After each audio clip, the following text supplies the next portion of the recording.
Hi guys, it's me, Shazza HD, and welcome to this race reaction stream for the 2022 Monaco Grand Prix. Hopefully you guys are well. Hopefully after that just very, I think, at times crazy Monaco Grand Prix, certainly when they start switching from wet to inters and then onto dry tyres, it was a very good, I think, Monaco Grand Prix considering what we've had in the past, certainly in the last decade in Monaco. Yeah, very good Grand Prix. Plenty to talk about, thankfully, in this Grand Prix. Obviously, great, exciting fight at the front of the field for victory between Red Bull and Ferrari. Great midfield scraps as well between Mercedes, Alpine, McLaren, and then some decent scraps with the lower midfield teams as well. So we're going to get into, in this race reaction, we're going to go through all the teams and look at how they all did, and how all the drivers did, and just react to what they did in this Grand Prix. By the way, guys, make sure in the live chat to post, any comments you have in regards to what you thought of the teams and drivers today and the Grand Prix in general. And I'll make sure later on to read them out once I've got through at least the top 4 teams. And also, let me know what you thought of the race in terms of, give me a rating out of 10 for the race that you would go for. For me, it's a 7 out of 10. And also let me know your driver of the day. I'll let you know mine if you're unsure as to who my driver of the day is. Like I said, I'll let you know mine in a few moments' time. But, you can see on the left-hand side of your screen the finishing order. Let's get into the official classification. Sergio Perez wins his 3rd Grand Prix in Formula 1, 2nd for Red Bull, and his 1st around the streets of Monaco. Even if he never wins another race again in Formula 1, this will be definitely the peak of his career. I'm so happy, honestly, for Sergio. I'm so happy for Sergio, because with all, how hard he's worked in Formula 1, the ups, the downs, all of that. He has worked so hard to get to this point, and he thoroughly deserves it. Yes, Ferrari, as we'll get into in a moment, they did cock things up and mess things up with their drivers. But on merit, I think Sergio Perez deserves to win this weekend, because to out-qualify and out-race Max Verstappen in Monaco as his teammate, that is a supreme performance on its own, and then to go and win is absolutely amazing. So yeah, great for Perez. Carlos Sainz finishes 2nd. That's the 2nd time this season he's finished in 2nd, and good to see from Sainz that it appears he's starting to improve, because it's been a good weekend for Carlos. 2nd in qualifying, 2nd in the race. Verstappen finishes 3rd, outscoring, most importantly, championship rival Charles Leclerc, who finishes 4th, disappointingly for the home fans. And then it was Russell 5th, Norris 6th, Alonso 7th, Hamilton 8th, Bottas 9th, and then Vettel 10th. I've just remembered, because Esteban Ocon obviously dropped down to 12th in the end. I've just remembered why. It's because he had a 5-second time penalty. If it was for that collision, by the way, with Hamilton, that's complete bullshit, because there was nothing he did wrong, I don't think. Hamilton didn't have enough of his car alongside, I don't think. I'll have to go back and look at it to see if I'm wrong. I could easily be wrong on that, but I thought at the time it was fine. I thought it was honestly more so a 50-50, or more so leaning into Lewis Hamilton's corner as to who was at fault. But I thought it was a 50-50, but yeah, penalty for him. Ends up 12th, sadly. And then 13th, Daniel Ricciardo. 14th, Stroll. 15th, Nicholas Latifi. And then 16th, Zhou Guanyu. 17th, Yuki Tsunoda. And then your retirements from the Monaco Grand Prix: Alex Albon, Mick Schumacher in a big crash, and Kevin Magnussen are the, again, retirements. Now, let's get into the teams, and we'll start, of course, with Ferrari. Now, qualifying, of course, fantastic, and the race, up until they started to change onto the intermediate tyres, they were looking very good, especially Leclerc. He was leading from his teammate by about 4 seconds, 4 to 4.5 seconds. And honestly, I thought as long as they didn't get the decisions to move on to inters and dries wrong, as long as they got that, okay enough, that decision, and pretty much spot on, I thought Leclerc was going to win the race because he was in pretty comfortable position at that point. But then Ferrari struck again. So Sergio Perez, can't remember what the lap was, but I'll look back, obviously, for the review tomorrow night, a more in-depth review for the Grand Prix that just happened. He pitted to go onto intermediate tyres, and then the two Ferraris, obviously, were still on track. I mean, you could make the argument that Ferrari should have gone for the intermediate tyre, maybe a bit sooner, but then again, they did have, Leclerc in the lead by 4.5 seconds to Sainz, and then another 1.5 seconds, 2 seconds to Perez. So they did have a decent gap. They didn't have to react, or they didn't have to not react. They didn't have to jump the gun before Red Bull did on the strategy there. But what happened was, I believe, is Sergio Perez came in, got the tyres on, and then obviously showed his better lap times. And then Ferrari, I believe, kept Leclerc out a lap too long. He was originally supposed to pit, and then I think they kept him out on track very late as he was coming around the end of the lap. And then Leclerc knew that was a mistake and then started saying fuck on the team radio, which, to be honest, I would have been saying just as bad of things, if not worse. And then he pitted a lap later, and then he lost position to Perez and Verstappen, because I believe Verstappen pitted on the same lap as...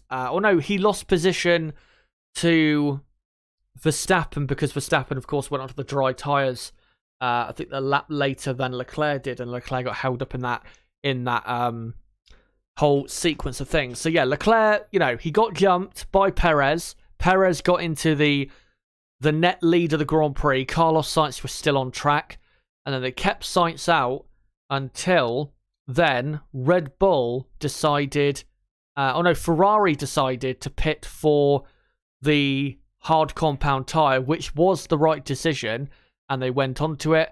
Leclerc, though, the reason he lost position then to Verstappen was because he had to wait about 2 or 3 seconds for Carlos Sainz to get out of the pit box for him to get into the pit box and get his dry tyres on. That's what cost Leclerc against Max. So that is why Charles Leclerc went from first down to fourth. And obviously, Sainz staying out on the wets and then going, I think he went to... Did he go straight to dry tyres, Sainz? I can't remember. I mean, to be honest, I'm more so thinking of Leclerc here, because obviously it's more of an important loss with him, considering where he is in the championship and all of that. Yeah, Ferrari just cocked it up, as usual. Should have reacted a lap later with Leclerc. I mean, yes, Carlos Sainz, he would have had to have been sacrificed. He already kind of was sacrificed by the team by having to stay out on the wet tyres. So, like I said, he was already sacrificed with that. Yeah, they should have reacted quicker. A lap later, it had to be. Perez did gain a bit of time, obviously, on his outlap. So, Perez, he might have got into the lead anyway. But, let's say he did. Leclerc probably would have been closer to Perez when they then came Ferrari to pit for dry tyres. And then Leclerc probably... I mean, would he have got past Perez? Probably. I would say, yeah, probably he would have jumped back past Perez on the dry tyres, or would have been at least very close to Perez, but certainly he would not have been beaten by Max Verstappen had Leclerc had been pitted a lap earlier than he was. So, poor decision by Ferrari. And then, to be honest, what they did with Carlos Sainz was absolutely fine. Going from wet to dry, I think it's what he did. And yeah, it was fine. Kept him ahead of Verstappen. and jumped his way past Leclerc. I mean, to be honest, in hindsight, you could argue Ferrari should have kept both cars out and just gone from wet to dry. Because Perez, when Sainz pitted, I believe, for dry tyres, Perez was behind Sainz. And then Sainz went, again, from wet to dry tyres. So they could have done that, and it would have worked out, because both Ferraris would have pitted. Leclerc first, so Leclerc wouldn't have lost that 2 or 3 seconds having to wait for his teammate. And then once Red Bull pitted, Ferrari would have come out at least in the lead with Leclerc. So they just picked out of, say, 3 options, they picked the worst one. It's just typical, isn't it? Typical Ferrari when it comes to strategy there. And yeah, I don't know what else to say when it comes to them. This is exactly why they are not going to win the championship, in my opinion. It's not over. I can still be proven wrong when it comes to Ferrari, possibly winning the championship this season. I'll, again, wait to see what happens in the following races. But I said, coming into the Spanish Grand Prix, they have got to win either one of these races. The race in Spain last week or this one in Monaco. They've got to win one of the two. And what have they done? Won none of them. Not only that, Leclerc's not even got on the podium in either of them. Shockingly bad. Shockingly bad from this team. Red Bull will be incredibly delighted. That's now their 4th win in a row this season. 4 wins in a row. That is incredible to have, really, for them, considering how they start the season, Red Bull, compared to Ferrari. And also considering, after Melbourne, Red Bull looked like they were miles away from Ferrari. And now Red Bull in a great position. Max Verstappen, of course, extends his lead in the Drivers' Championship to 9 points over Charles Leclerc. Verstappen has finished ahead of Leclerc in, 4 consecutive races. And with the tracks coming up, Baku, high speed, first and third sector. Montreal, high speed. That's going to suit Red Bull. Same with the Red Bull Ring. Silverstone probably too. They're going to have to do something special if Ferrari, if they're going to bring home the championship. They're going to have to do something special because honestly, I don't think they're going to win the championship at all. I would not be surprised if Verstappen was 30 or 40 points clear by the summer break. I wouldn't be surprised at all because I just think after these 2 races where they had to win and were in great positions, they've just thrown away so many points. 25 points in Spain and then another 13 for Leclerc in Monaco. That's what? 38 points. That is a lot to be losing in a championship fight. Yeah. Typical Ferrari. Clowns still at the team, and the circus definitely ain't out of town yet. Now let's go on to the Red Bull team. And great day for them and for Sergio Perez. What a weekend after what happened in Spain, where despite having a great result, finishing second and completing a Red Bull 1-2, he was very disappointed with how things happened, with the team orders and all of that. But still, he was able to, this weekend, get his head down and just grind away and get some very good results, really, up until race day. In practice, consistently outdid Max Verstappen, and then in qualifying, out-qualified him as well, finishing in 3rd place. And then in the race, great strategy call from Red Bull to go onto those inters. Even if it didn't work, say if Ferrari had reacted a bit sooner, what they did was what you had to do as Red Bull, force Ferrari into making a decision, making a commitment, and Ferrari ended up making the worst decision possible, as they usually do. And then, thankfully, the pace with Perez on his in-lap from his intermediate tyres to go onto the dry tyres was good enough for him to just about keep the lead from Carlos Sainz and the cars behind. And then after that, it wasn't easy. He did, at the restart of the race, as he was on the medium compound tyre, did flat spot his tyres quite heavily, avoiding a bird at the Mirabeau, which is turn 5, turn 6, just before the Lowe's hairpin. I think you guys know what corner it is. And after that, his front tyres were pretty much gone. for the final 10 minutes of the race, or final 5 laps or so of the Grand Prix. Spectacular finish to the race. Brilliantly held on. When Carlos Sainz got really close to up behind him into the Nouvelle chicane, thankfully did not, as Martin Brundle would say, did not decide to defend fresh air and give Carlos Sainz a good run on Perez on the exit of the chicane, which he would have had, and obviously put himself on the dirtier side of the track. Thankfully did not succumb to that pressure, and then of course went on and took the victory in Monaco. Brilliant drive from Perez, the best of his career, the best weekend of his career, and he can be thoroughly happy with his effort. And going into Baku, now that he's only 14 points behind Verstappen in the championship, he's a title contender. At least right now, he is a title contender, because you never know, if Perez can outdo Verstappen in Baku in a few more races this season, and Max suffers, a couple bits of bad luck as well, then like I said, you never know what could happen this season with Sergio Perez. We'll keep an eye on him. He's been very good this season. Podium in Melbourne, second in Imola, fourth at Miami, but he did have a problem with his engine, second in Spain, first in Monaco. That's pretty good for Perez so far this season. And yeah, only 14 points off the lead of the Drivers' Championship. For Max Verstappen, overall, just not a great weekend for him, but he has come away, despite not having a great weekend, with a very good result, because he continues to extend his lead over Leclerc in the Drivers' Championship, which was the aim, obviously, coming into the weekend.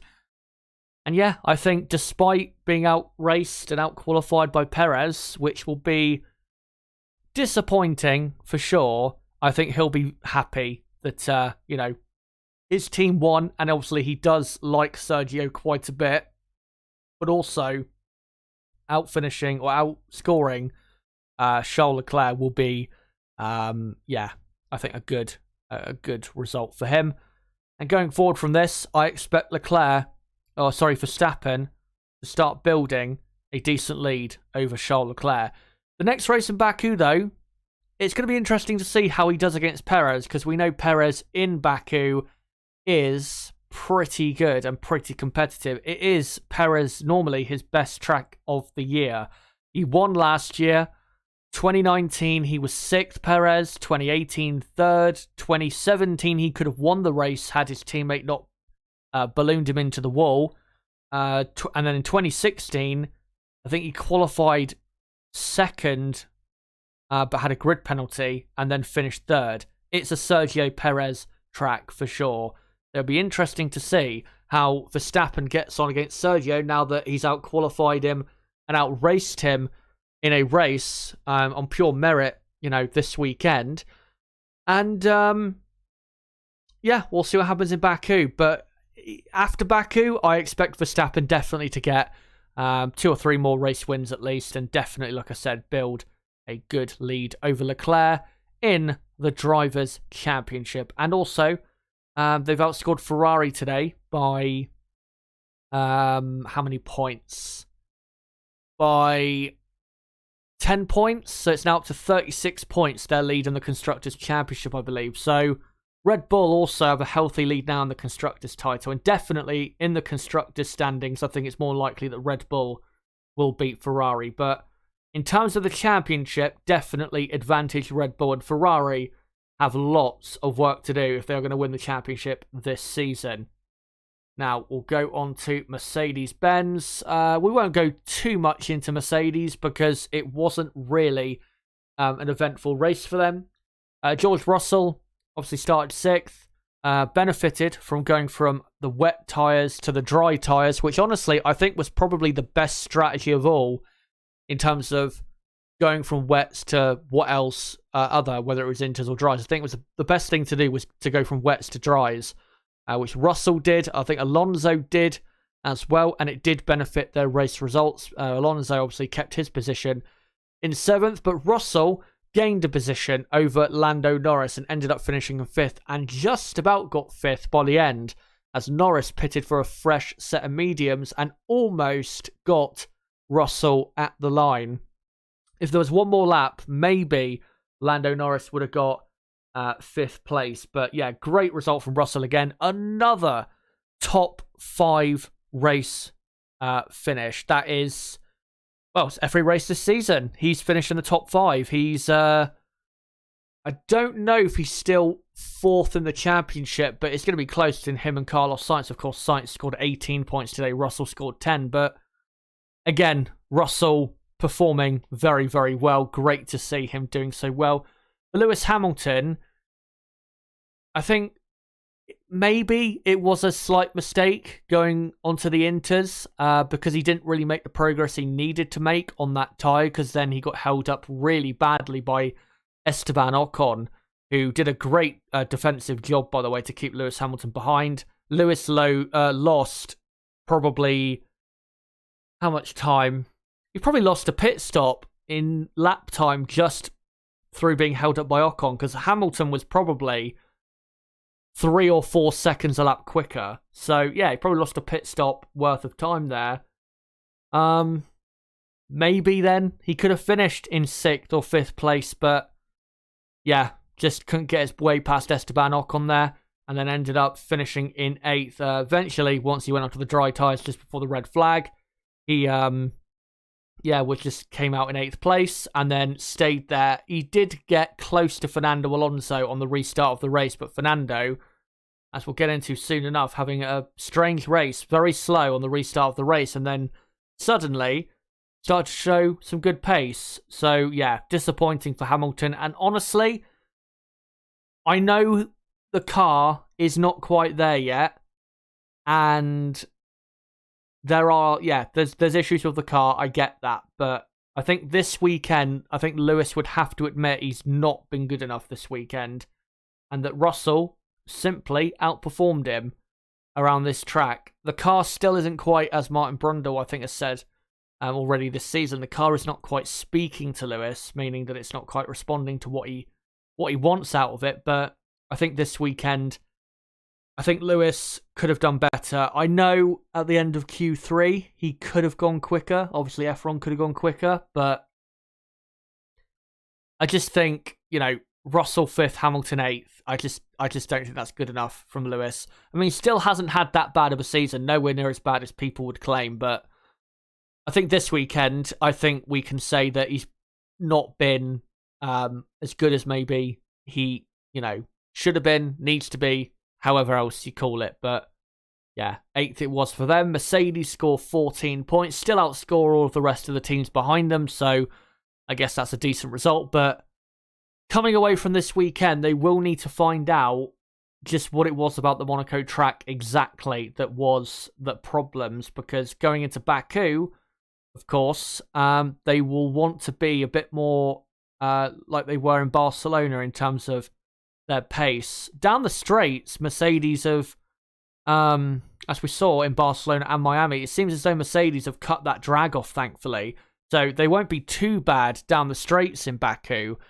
But Baku can be, in areas, a bit bumpy. And obviously it's a street circuit as well. So we'll see how they do there. I mean, I don't think they'll be quicker than Ferrari and Red Bull. I still think they'll be, at best, the 3rd quickest team. But it'll be interesting to see how far off they are compared to Ferrari and Red Bull. Yeah, we'll see what they do in Baku. Now, go on to McLaren, and not much to talk about with McLaren either. Lando Norris was in 5th, really up until he went onto the intermediate tyres. Russell, who was behind him, of course, on the track, stayed out on wets, and then Russell, by the time he pitted for dries, was in 5th place once it all shook out, and Norris went on to dries himself. And then, Norris was behind Russell.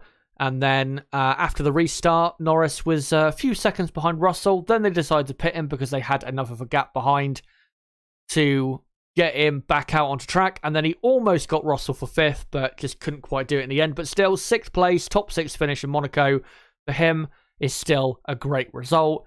For Daniel Ricciardo, I think the only thing for Ricciardo that would be a bit disappointing is maybe he could have gone on to Inters a bit quicker.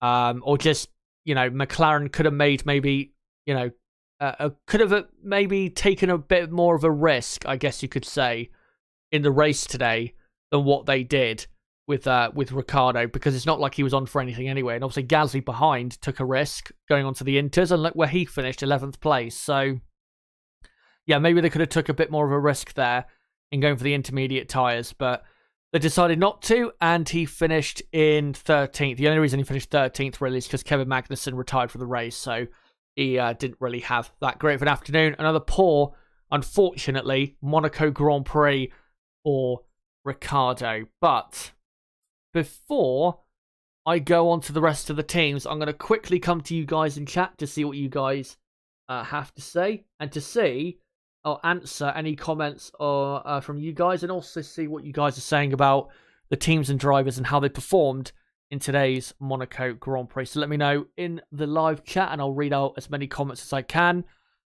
before we get to the rest of the teams and also the championship standings later on, which I will make sure to cover as well. I just want to say, though, don't forget, I will be live tomorrow night at 8 PM UK time for what is a review of the Monaco Grand Prix, and to look more in depth as to what happened in the Monaco Grand Prix. And really what we're going to look at is what happened between Red Bull and Ferrari, and how Ferrari really messed up the strategy and lost the Monaco Grand Prix. Also, we'll probably look at a couple other things, such as, such as Gasly. Probably look at, what could he have done had he been a bit luckier or got his way through traffic quicker?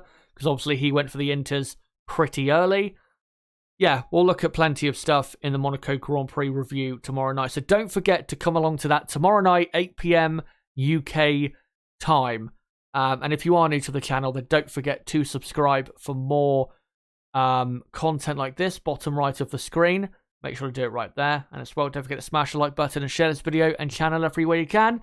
And don't forget as well to follow me on Twitter at ChazHD5. Also, make sure to stick around to the end of the stream, because I will give you guys an update as to what the content schedule or plan is for the next couple weeks in regards to, obviously, the gap in between now and the next Grand Prix, and obviously kind of the next Grand Prix as well. Yeah, like I said, I'll let you guys know of the plan later this evening after we get through the teams here. Right, let me read through some comments. So, yep, Checo only 15 points away from Max. Jorge says, we see amazing race with special moments and the most important Checo winner. Greetings. Thank you very much for joining the stream. Great to see you.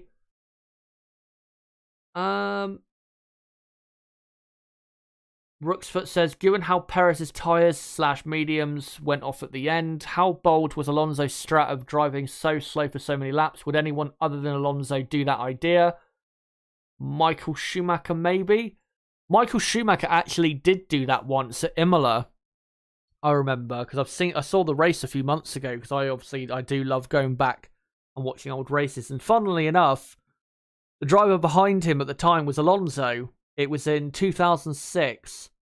What happened was Michael Schumacher started to get some tyre graining, so what he did was he just backed off, because he knew it was Imola and he wasn't really going to get overtaken. He just backed off and drove conservatively, and only used the tyres and pushed on them until he needed them, which was like the in-lap and the out-lap from a pit stop and all of that.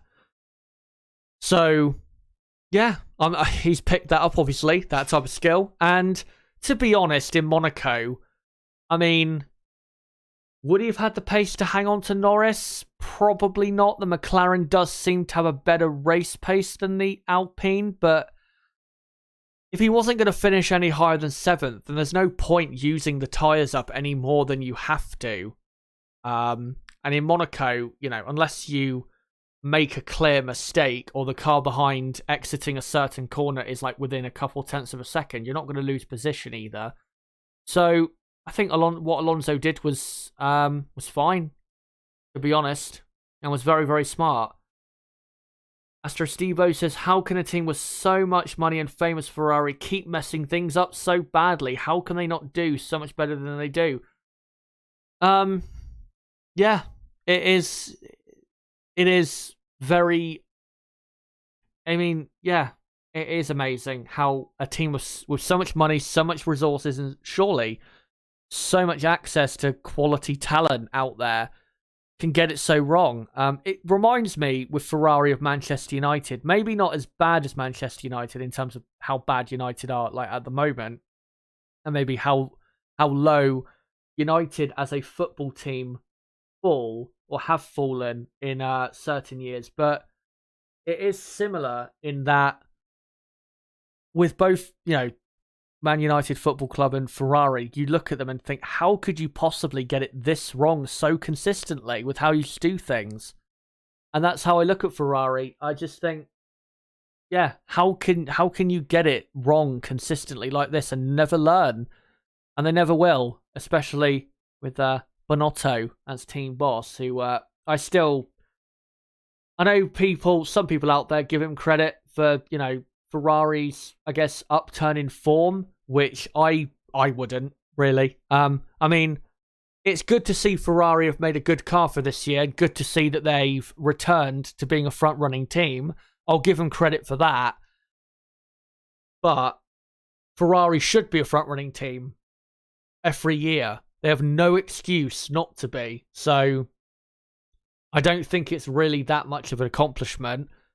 And we've seen in the past with Bonotto, with the way he runs that team and how just fractured and messy that team looks at times. I just think that they're never going to win a championship with him as team boss. I just don't see it happening because I just think every time a critical, important moment will come up, they will, more times than not, get it wrong.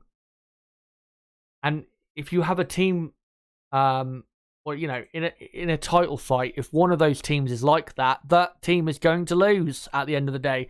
Ferrari really could have won, or should have won, 4 of the 6 races, or 4 of the 7 races so far this season, sorry.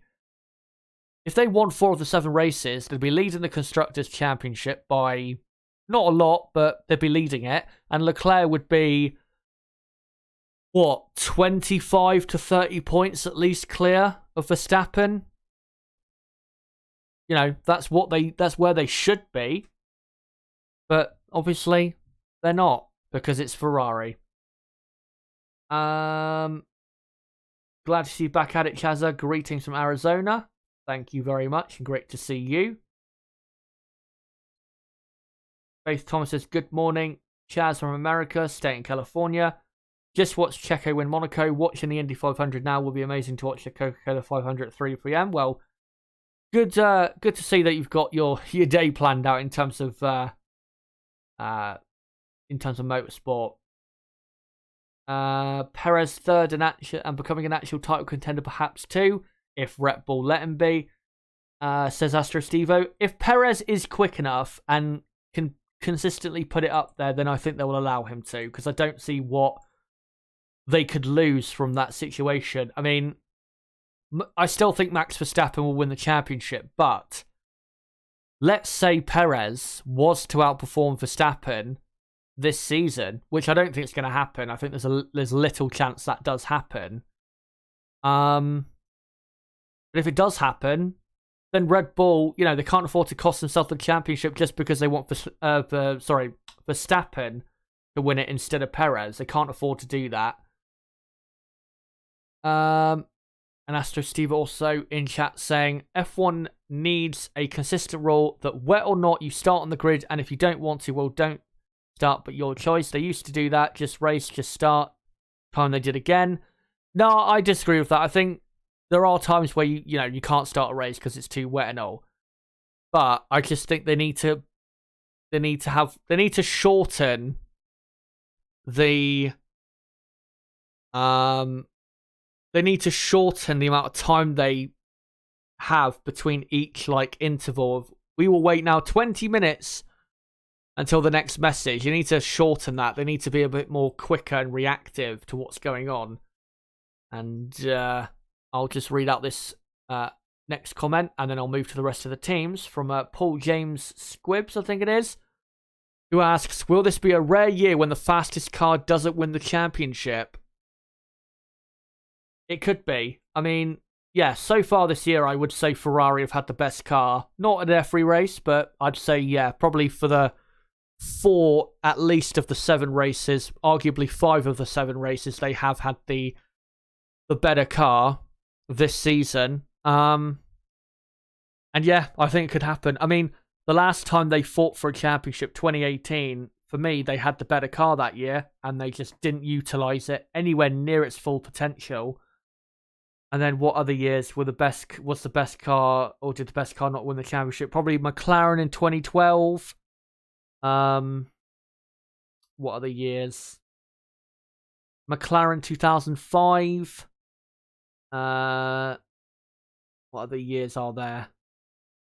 And then maybe in the 90s, you could say Williams in, I don't know, 95 or something. It is, like you say, Paul, it's a rare thing, the fastest car not winning the championship. But I think with this team, Ferrari, I think they are, I think they're capable of such an accomplishment of still not winning a championship with a quicker car. As good to see Nib in chat. He says, check Twitter. According to Christian Horner, Ferrari has protested Verstappen for crossing the white line at the pit exit. Well, we'll see what comes of that. But from what I saw of the replays, I mean, there wasn't a replay from Leclerc's onboard. I didn't quite see whether he did actually go fully over the pit exit line, but from Max's onboard, it looked as though, we couldn't get a great angle of it, firstly, but secondly, it didn't look as like a slam dunk or anything. Ferrari has also lodged a protest against Sergio Perez. How? Perez didn't do the same thing, did he? Nib or anyone in chat, if you can let me know why they protested Perez as well, then I would love to know, because, yeah. I don't remember Perez doing anything in the race that could be worthy of protest. Let me just look. Both Red Bulls have been summoned to the FIA stewards. I don't remember. Like I said, I don't remember Perez. I'm seeing currently a clip on Twitter of Verstappen. Did he cut the pit exit? You can't see. It's hard to tell whether he actually did or not. Let me look again. It's too hard to tell whether he did. I don't think Perez. I don't think Perez, what do you call it, crossed the I don't think Perez crossed the pit exit line. I don't remember that happening. We certainly, during the race, we did not see Sergio Perez cross a pit exit line. So I would love to know when that happened, and I'd love to see a clip of it.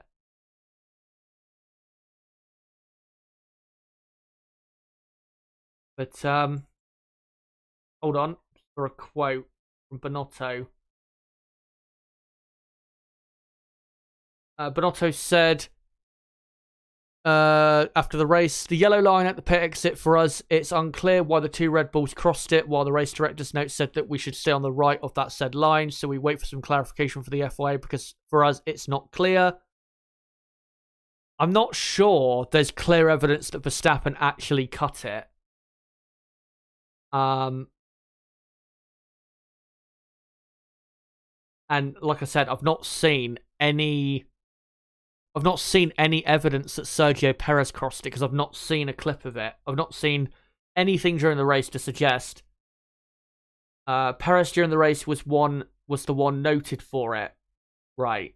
Well, again, we didn't see it, so I don't know if I don't know. We'll have to see what happens with that, but I'm not going to stay on for too long in waiting to see what happens with that because I'm not going to be waiting for 2 hours for the stewards to make a decision. So we'll move on and go on to the rest of the teams. Now to Alpine. And yeah, Fernando Alonso, great drive. He went from the wet tyres to the dry tyres and benefited from that by keeping his position over Lewis Hamilton. And then, yeah, smart driving after the restart of the race, not taking any life out of his tyres and then using them up towards the second half of the timed finish to the Monaco Grand Prix. So Fernando Alonso, great result in 7th and his first properly good result of the season, and thankfully isn't suffering really any more bad luck that we saw earlier in the season. And also, you'd have to put Alonso up there as one of the drivers of the weekend. Certainly, if he was in a front-running car, he would have been very close to winning this race. Maybe winning this race with the pace we saw from him in the Alpine. And then, yeah, for Esteban Ocon, overtook Sebastian Vettel the 9th, which, I mean, maybe that's what his penalty was for, because I still struggle to believe that it was for the thing with Hamilton, because I just don't see how that's a clear penalty. So Esteban Ocon, was hit there by Hamilton. Thankfully for his race, stayed ahead of Hamilton as long as he did, pretty much until Ocon himself pitted. So great driving from Ocon to keep Lewis Hamilton at bay, and then settled in what was 9th place. And was it 9th place? Yeah, it was 9th place. And then, yeah, Ocon did, very, very well in the Alpine driving-wise, but then ended up 12th.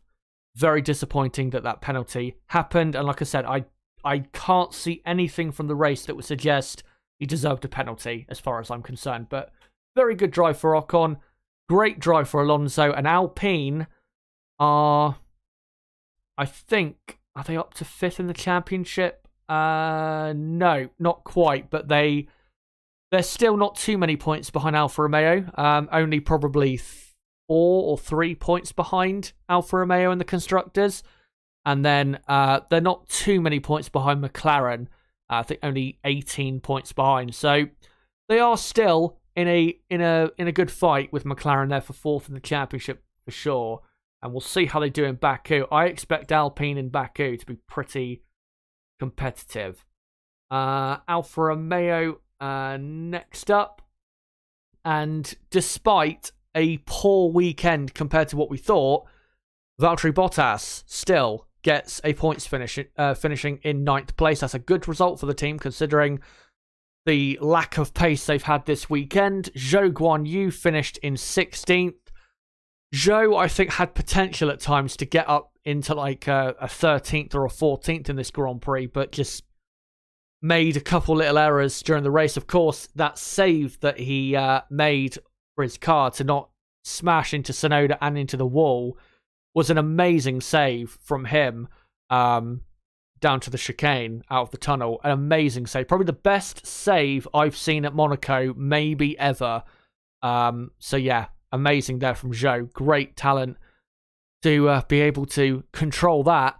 But yeah, Valtteri Bottas, nice race from him. Very consistent pace and good drive.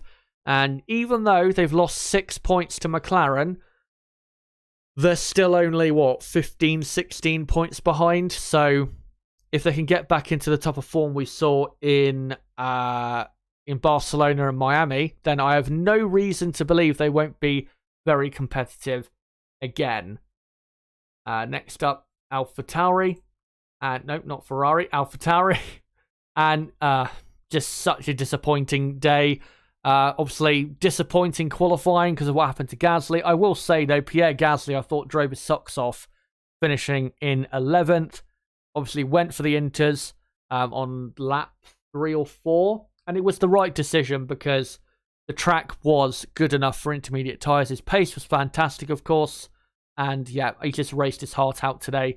And it's a shame that what happened to him in qualifying happened, because if it didn't, then I think he would have finished probably up in 6th or 7th place. But AlphaTauri this season just on race day just aren't getting it together, which is kind of what we saw last year. Because last year they could have finished 5th in the championship, but they just couldn't consistently score big points or good points for what they were looking like a particular weekend. So yeah, disappointing. And then obviously Yuki Tsunoda, he pitted early as well, I think for intermediate tyres, but then just didn't go anywhere. And then towards the end of the race had no pace. He had Latifi and Zhou all over the back of him, and then eventually pitted and finished last of all the runners that finished the Grand Prix.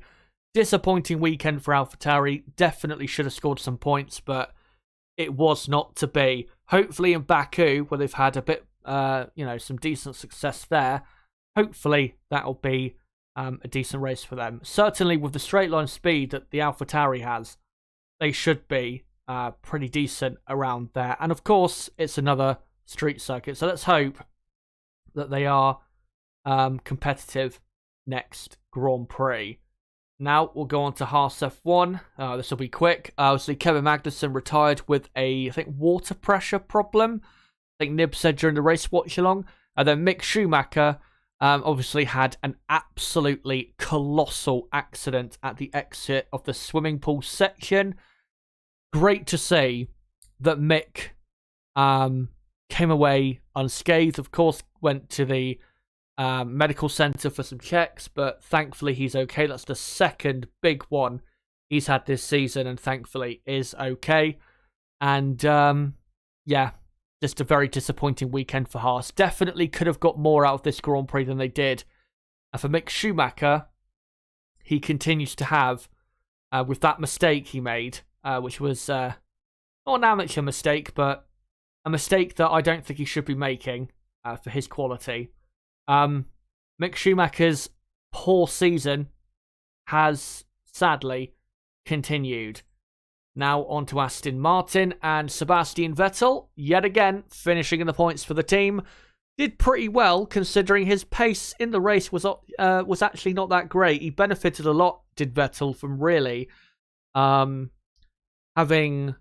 track position. Obviously qualified in 9th yesterday, so that helped him a lot in today's race because he didn't have the pace really to be anywhere near, I think, people like Valtteri Bottas. He just wasn't that quick today. Had a big train behind him really after the restart of the race until the checkered flag. So, yeah, for Sebastian Vettel, good race, good drive, but Aston Martin still need to work hard because they need to keep improving that car. Thankfully for them, though, 1 point for them, 0 for AlphaTauri and Haas, who are 10 points ahead of them, or within 10 points of them in the championship. So they can still make some progress in the standings. And for Lance Stroll, decent race, 14th place. That's a pretty good result considering he started in 18th, but obviously couldn't do any better than that. We did see him all over the back of Daniel Ricciardo in the race, but obviously in Monaco, very, very hard to overtake. But yeah, good result for Aston Martin. And Aston Martin, after a very poor start, they are getting there this season, which is good to see. And finally, we'll go on to Williams. And I feel a bit sorry for Albon because he was in a good position. He was up in 12th. Was he in 12th place or 13th or 14th place? He was looking very quick, was Albon. He was right behind Daniel Ricciardo. And Ricciardo was struggling at the time, but Albon was looking very quick in the wet conditions, but then made a mistake at turn 1 and went deep at turn 1, and that pretty much finished off his Grand Prix, and then ended up eventually retiring with an issue. Don't know what the issue was, haven't looked yet. I'll make sure to look for tomorrow's stream just to confirm, what happened for him. But yeah, it's a shame for Albon because there was potential there possibly for a decent result if no mistakes were made, especially if Williams got their tyre choice right later on, which I think they were one of the earlier ones to move to the intermediate tyres, but yeah, it just didn't pay off for them really because of Albon's mistake. And then obviously Latifi 15th, not a bad result for Latifi, but that mistake he made on the first lap of the race, the restart of the race, was shockingly poor going into the barriers. Very, very, very, very, very amateur mistake. So, yeah, very bad from him. But Williams continue pointless. Well, not continue pointless in Formula 1. Of course, they've got 3 points in the championship. But another race where they don't score any points. And then I'm just going to quickly read out the championship standings for you guys. So, in the Drivers' Championship, Max Verstappen is leading by, I'll get him back up on screen, or at least Red Bull. Max Verstappen leading by 9 points from Charles Leclerc second. Sergio Perez third. Leclerc actually is Perez is 15 points behind Max. So not 14 points, it's 15 points, but still, he is in, without a doubt, he is in the championship fight. Russell fourth, just about ahead of Carlos Sainz by a point. So Russell is fourth, Sainz is fifth. Hamilton is sixth on 50 points. Norris is seventh, 2 points behind Hamilton. And then Bottas is eighth, and he is 10 points only behind Hamilton. Esteban Ocon is ninth on 30 points, and Kevin Magnussen still in the top 10 of the championship. The big mover, the big mover in the bottom half of the championship is Fernando Alonso, who has gone up from, I think, 16th or 15th up to 13th and is now on 10 points. Hopefully, can close the gap to his teammate, who is 20 points clear of him. And then in the Constructors' Championship, Red Bull are leading on 235 points. Ferrari second on 199. Mercedes third, miles away from the two ahead of them, but miles clear of the pack behind. So Mercedes are heading for third in the championship this season.